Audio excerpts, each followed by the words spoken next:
பாலாம்பிகை பால திரிபுர சுந்தரி என்கின்ற பாலாம்பிகை வாழைத்தாய் என்கின்ற அவங்களுக்கு தனி கருவறை இங்கே உண்டு.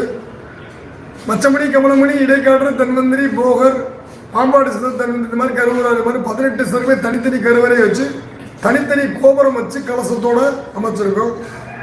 யார் கட்டியிருக்கா அப்படின்னா தமிழ்நாட்டில் இருக்க மொத்த சிவனடியார்கள் சேர்ந்து ஒரு கூட்டமைப்பாக தமிழ்நாடு கூட்டமைப்பு, அதாவது 18 சித்தர்கள் ஆன்மீக அறக்கட்டளை, இங்கிலீஷில் த ஸ்பிரிச்சுவல் ஃபவுண்டேஷன் அப்படின்னு சொல்லி ஒரு அறக்கட்டளை மூலயமா இந்த கோயிலை கட்டியிருக்கோம்.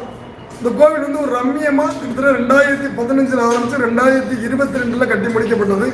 2022ஆம் ஆண்டு ஜனவரி மாதம் 10ஆம் தேதி முதல் முறையாக உலகத்தின் முதல் 18 சித்தர்கள் தனி கோவிலாக பொது கோவிலாக அமையப்பட்டுள்ளது. இந்த ஏன் பொது கோயில்னா இந்த கோவிலில் நீங்கள் வீட்டிலேருந்து நீங்கள் சமைச்சு கொண்டு எல்லா சித்தர்களுக்கும் வழிபாடு பண்ணலாம்.